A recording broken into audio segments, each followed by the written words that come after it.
कक्षा 12 मा अध्ययनरत सम्पूर्ण विद्यार्थी भाइ बहिनीहरूलाई मेरो युट्युब च्यानलमा स्वागत छ।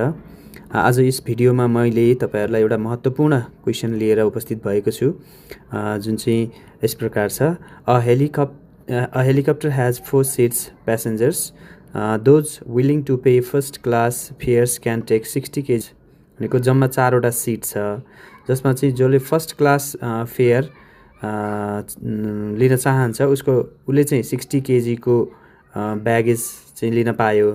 त्यस्तै but second class passengers are restricted to 20 kg each, भनेको सेकेन्ड क्लासको प्यासेन्जर्सहरूले जम्मा 20 kg मात्रै लिन पाउँछन् प्रत्येकले। इच भनेको छ प्रत्येकले है। Only 120 kg of baggage can be carried all together, तर जम्मा उक्त हेलिकप्टरमा चाहिँ 120 kg मात्रै को ब्यागेज लिन मिल्छ, त्योभन्दा बढी लिन मिल्दैन।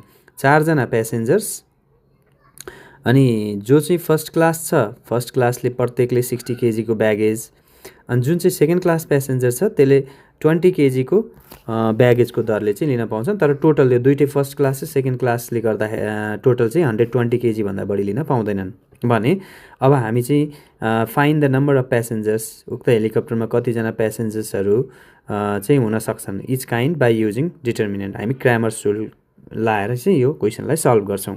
जस्तो यहाँनिर हाम्रो यो हेलिकप्टरमा टोटल 4 सिट्स छ भनेपछि 4 जना मात्रै प्यासेन्जर्स अट्ने भए। अनि जसमा फेरि हाम्रो के छ, फर्स्ट क्लास सिट पनि छ, सेकेन्ड क्लास सिट पनि छ। सो हामी यहाँ के गर्छौँ त, let x and y are the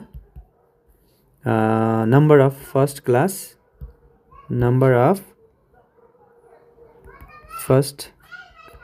class and second class passengers भनौँ है त,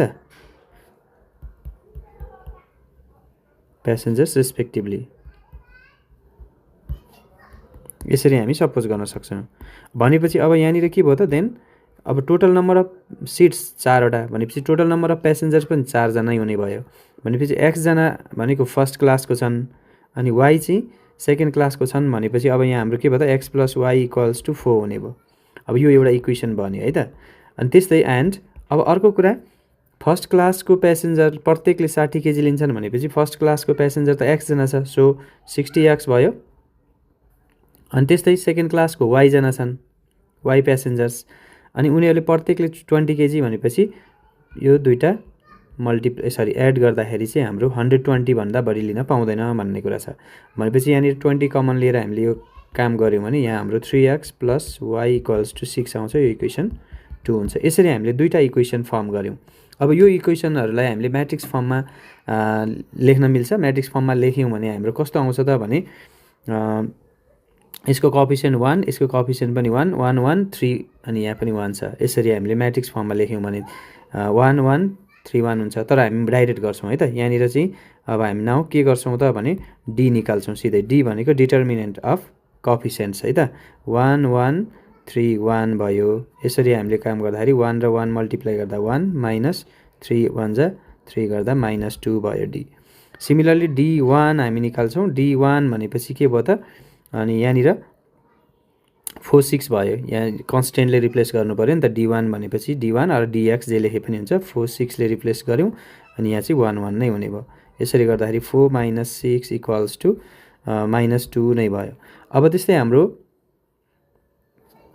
d2 निकालौँ। d2 निकाल्दाखेरि यहाँ 4 6 कन्स्टेन्टले यसलाई रिप्लेस गर्नु पऱ्यो, यहाँ 1 3 नै भयो। यसरी गर्दाखेरि 6 - 12 गर्दाखेरि -6 भयो। यसरी हामीले d1 d2 निकाल्यौँ। अब तपाईहरुले d1 लाई dx लेख्दा पनि हुन्छ, d2 लाई dy लेख्दा पनि हुन्छ, केही फरक परेन। यति गरिसकेपछि अब हाम्रो देयरफोर x भनेको त क्लियरली भइहाल्यो। d1/d गरेर हाम्रो कति भयो त d1 भनेको -2 नै छ, यो पनि -2 1 भयो। एन्ड y भनेको चाहिँ के हुन्छ त d2/d। यसरी हाम्रो -6/-2 गर्दाखेरि 3 भयो। अब यसको मतलब के भयो त भने यहाँनिर हाम्रो x भनेको फर्स्ट क्लासको प्यासेन्जर्स थिए, फर्स्ट क्लास थिए भनेको 1 जना फर्स्ट क्लास अनि 3 जना चाहिँ सेकेन्ड क्लासको प्यासेन्जर्सहरू त्यो हेलिकप्टरमा बस्न मिल्ने छ। भनेपछि हाम्रो के भयो त, hence the number of first class passengers and second class passengers are कति कति भयो त 1 and 3 रेस्पेक्टिभली। यसरी हामीले यो क्वेसनलाई सजिलैसँग गर्न सक्छौँ। ल यसमा हामीले क्लियरली बुझ्नु पर्यो, यहाँ हाम्रो 4 जनाको सिट थियो, त्यसकारण त्यो 4 जनालाई पनि फेरि फर्स्ट क्लास र सेकेन्ड क्लासमा बाँडिएको थियो। हाम्रो X first class seat, Y चाहिँ सेकेन्ड क्लास सिट भयो, अनि त्यसले गर्दाखेरि X plus Y equal to 4 भयो। अनि त्यसपछि फर्स्ट क्लास सिट हुनेले 60 केजी प्रत्येकले बोक्न सक्छ, तर सेकेन्ड क्लासले 20 केजी मात्रै बोक्न सक्थ्यो, त्यसकारण 60x + 20y अनि इक्वल्स टु 120 भयो। यसरी हाम्रो सेकेन्ड इक्वेसन आयो। अनि यो दुईवटा इक्वेसनलाई चाहिँ हामीले इजिली यसरी सल्भ गरेर हाम्रो फर्स्ट क्लास प्यासेन्जर र सेकेन्ड क्लास प्यासेन्जर निकाल्न सक्छौँ। यसरी हामीले सजिलैसँग यो क्वेसनलाई हामी सल्भ गर्न सक्छौँ। एकदमै इम्पोर्टेन्ट क्वेसन हो। यस्तो ल्याङ्ग्वेज प्रब्लम्सलाई हामीले इक्वेसनमा कन्भर्ट गरेर यो डिटर्मिनेन्ट फर्ममा कन्भर्ट गरेर सल्भ गर्नुपर्ने क्वेसन निकै नै महत्त्वपूर्ण छ। पक्कै पनि यसबाट तपाईँहरूले राम्रो बुझ्नुभयो होला र तपाईँहरूलाई यो निकै नै लाभदायक हुनेछ। हस्त, धन्यवाद।